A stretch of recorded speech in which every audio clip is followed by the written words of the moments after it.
warahmatullahi wabarakatuh. Sesungguhnya menjawab salam dari orang lain adalah hukumnya wajib, maka mari menjawab salam saya dengan baik dan sungguh-sungguh.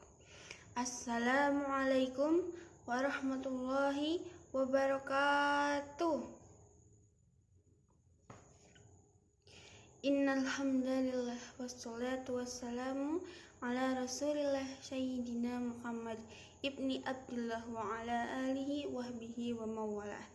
Rabbi shrahli sadri wa yassirli amri wahlul 'uqdatam min lisani yafqahu qawli. Amma ba'du. Penonton muslimin wal muslimat yang semoga Allah berikan kenikmatan dan serta kelimpahan rahmat kepadamu, serta semoga kita dimuliakan oleh Allah di dunia dan juga di akhirat. Alhamdulillah, dengan izin Allah, saya Sekasar Pendidikan Lova dapat menyampaikan dakwah. Mudah-mudahan berkumpulnya kita di sini merupakan amal soleh, sehingga kita bisa bertawasul dengan amal soleh tersebut, sehingga kita mendapatkan pahala yang banyak, amin, dan mendapatkan surga oleh Allah Subhanahu wa Ta'ala. Berharap Allah jadikan hari yang akan datang dalam kehidupan kita lebih baik dibandingkan hari ini, insya Allah. Semoga Allah memberikan bantuan kepada kita tanpa diduga-duga kebesarannya. Pada dakwah hari ini, saya akan membahas tentang keikhlasan pada banyak hal, terutama pada keikhlasan ketetapan Allah, terkhusus manfaat beserta keindahan dan kelebihan perlakuan ikhlas. Sebelum itu, mari kita membaca sholawat untuk kita panjatkan kepada Allah Subhanahu wa Ta'ala. Saya akan memimpin yang pertama. Salatullah salamullah ala toha rasulillah. Salatullah salamullah ala yasin habibillah. Mari kita bareng-bareng sholawat yang kita panjatkan kepada Allah Subhanahu wa Ta'ala. Salatullah salamullah ala toha rasulillah. Salatullah salamullah ala yasin habibillah. Ulangi satu kali lagi. Salatullah salamullah ala toha rasulillah. Salatullah salamullah ala yasin habibillah. Tawassalna bismillah wa bil hadi rasulillah wa kulli mujahidin lillah bi ahlil badri ya Allah. Subhanallah, hari ini kita sudah melaksanakan sholawat yang kita panjatkan kepada Allah Subhanahu wa Ta'ala. Selanjutnya, untuk materi dakwah hari ini tentang keikhlasan, kita akan membahas tentang keikhlasan yang mendapatkan kelebihan dari Allah dan keutamaan ikhlas bagi kita pada dunia dan akhirat. Ikhlas adalah kata dalam bahasa Arab yang memiliki arti sungguh-sungguh atau dengan tulus. Dalam konteks agama Islam, ikhlas seringkali diartikan sebagai keikhlasan hati dalam beribadah kepada Allah Subhanahu wa Ta'ala tanpa mengharapkan pujian atau penghargaan dari manusia. Jadi, manfaat dari ikhlas itu adalah, pengertian dari ikhlas itu adalah melakukan sesuatu tanpa mengharapkan pujian dari manusia ataupun Allah Subhanahu wa Ta'ala. Jadi kita hanya memanjatkan dan memasrahkan keikhlasan kita kepada Allah Subhanahu wa Ta'ala tanpa diiringi oleh apapun, tanpa diiringi oleh keinginan untuk dipuji atau ingin timbal balik dari manusia atau timbal balik dari orang lain. Hanya menginginkan sesuatu yang akan dibalas oleh orang lain, itu bukan termasuk ikhlas. Jadi ikhlas hanya melakukan demi Allah Subhanahu wa Ta'ala, dan kita juga hanya menginginkan pahala dari Allah Subhanahu wa Ta'ala. Ikhlas juga dapat merujuk pada niat yang murni dan tulus dalam melakukan suatu amal baik tanpa ada motif atau kepentingan yang tersembunyi. Jadi bukan hanya untuk kepentingan pribadi, bukan hanya untuk pamer-pamer ria atau sombong, tapi kita hanya menginginkan keikhlasan dalam diri kita agar diterima oleh Allah Subhanahu wa taala. Dalam agama Islam, keikhlasan terhadap ketetapan Allah Subhanahu wa taala merupakan salah satu prinsip dasar iman. Hal ini tercermin dalam firman Allah Subhanahu wa taala dalam surat Al-Baqarah ayat 216 yang artinya, mungkin kamu tidak menyukai sesuatu, padahal ia baik bagimu. Dan mungkin kamu menyukai sesuatu, padahal ia tidak baik bagimu. Allah mengetahui sedangkan kamu tidak mengetahui. Bahkan jika Allah sudah berfirman, maka keikhlasan itu memang sangat penting. Allah pun juga Maha yang mengetahui, Maha yang lebih tahu, Maha yang lebih dahulu. Maka kita harus menaati perintah-perintahnya. Hal ini tercermin dalam banyak ayat dalam Al-Quran, diantaranya adalah surat Al-Baqarah ayat 30 yang artinya, dan ingatlah ketika Tuhanmu berfirman kepada para malaikat, sesungguhnya aku hendak menjadikan seorang khalifah di muka bumi. Mereka berkata, mengapa engkau hendak menempatkan di dalamnya orang yang akan membuat kerusakan padanya dan menumpahkan darah? Padahal kami senantiasa bertasbih dan memujimu dan mensucikanmu. Tuhan berfirman, sesungguhnya aku mengetahui apa yang tidak kamu ketahui. Maka dalam firman ini Allah menjelaskan bahwa Allah Maha lebih tahu daripada kita, Allah yang Maha lebih tahu daripada yang lainnya. Allah Maha Pencipta dan kita adalah ciptaannya, maka tugas kita adalah patuh terhadap perintah-perintahnya dan menjauhi larangannya. Maka dalam Islam, seseorang yang memiliki sifat ikhlas akan mendapatkan keutamaan yang sangat penting. Di antaranya mendapat pahala dari Allah, itu sudah pasti ya teman-teman. Jadi barang siapa orang yang melakukan ikhlas dalam hatinya, tulus dalam hatinya, itu pasti akan mendapatkan pahala dari Allah Subhanahu wa taala. Allah Subhanahu wa taala juga pasti menjanjikan pahala dan keindahan lainnya, keberkahan lainnya jika hambanya melakukan suatu amal baik. Orang yang ikhlas dalam melakukan amal baik, baik itu ibadah atau amal kebajikan lainnya, akan mendapatkan pahala yang besar dari Allah Subhanahu wa taala. Yang kedua, meningkatkan kualitas ibadah. Wah, ternyata bisa meningkatkan kualitas ibadah ya. Loh, kenapa kok bisa sih?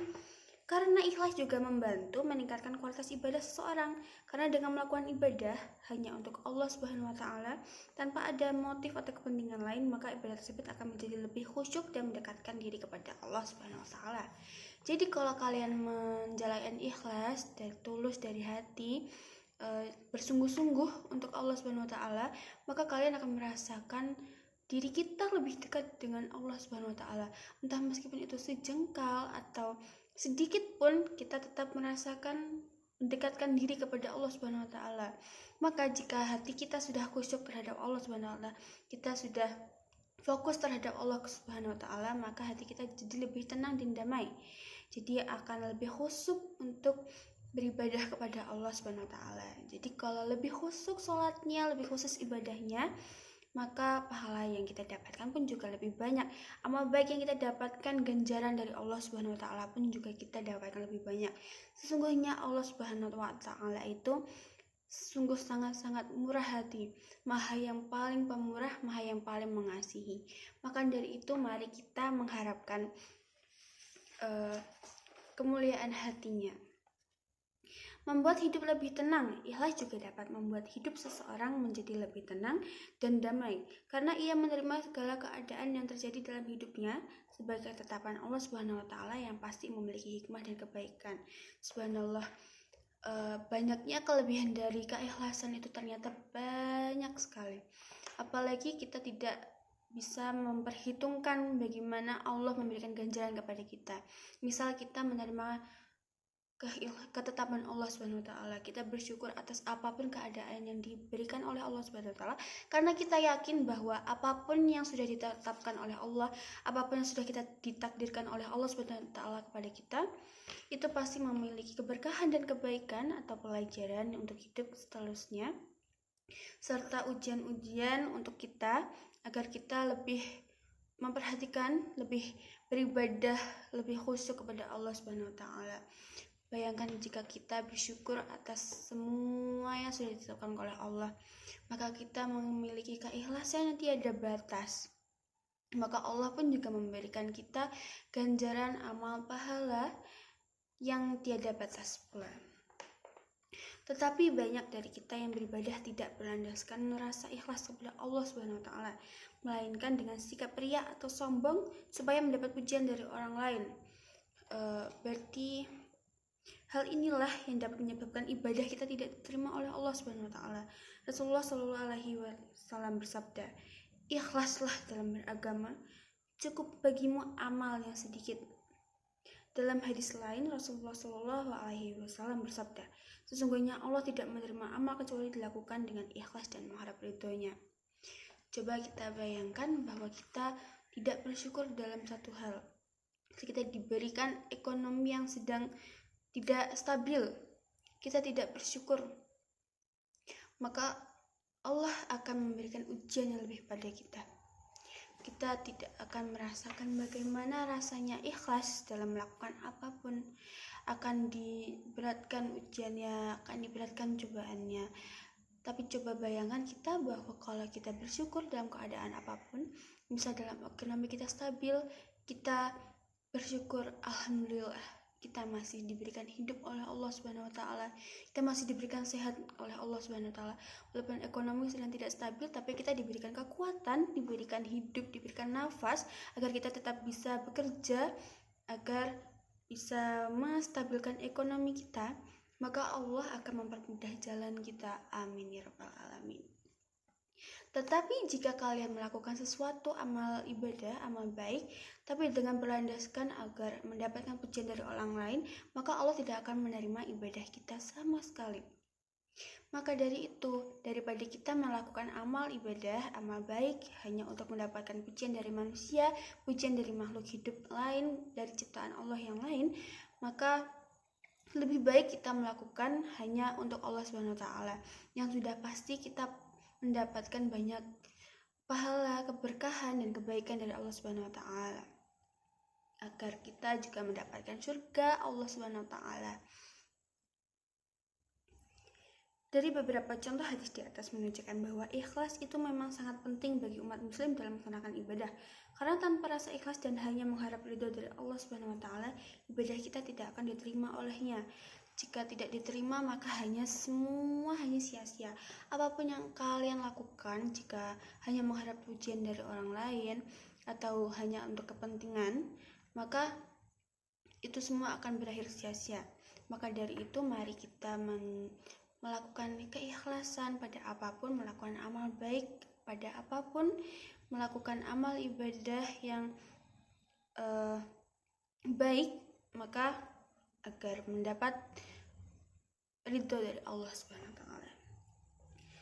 Sampailah pada penghujung ceramah saya kali ini, sebagaimana pepatah tentang tidak ada gading yang tak retak, karena apa yang telah tersampaikan tadi pasti tidak luput dari kesalahan dan kekurangan sebagai manusia biasa. Nah, karena tadi kita pembukaan sudah sholawat, maka sekarang kita akan sholawat kembali. Tapi karena saya hari ini membahas tentang dakwah tentang keikhlasan, maka mari kita sholawat lebih ikhlas daripada yang pertama tadi. Jadi kita panjatkan sholawat ini benar-benar hanya untuk Allah Subhanahu wa taala, bukan untuk kepentingan apapun, melainkan mengharapkan ridho dari Allah Subhanahu wa taala agar kita dipermudahkan segalanya, rezekinya, umur panjang, dan berbagai keberkahan dan kerahmatan Allah yang lain.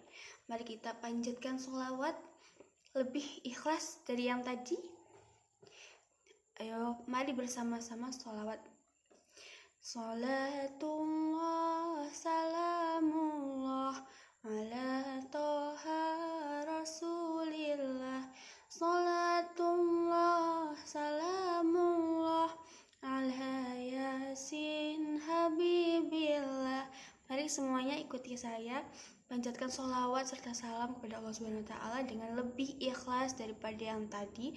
Yang mungkin tadi tidak mengikuti sholawat saya bersama-sama, maka sekarang mari kita sholawat bersama-sama hanya untuk Allah Subhanahu wa Ta'ala, hanya untuk mengharapkan ridhonya, hanya untuk agar Allah Subhanahu wa Ta'ala. Salatullah salamullah ala toha rasulillah.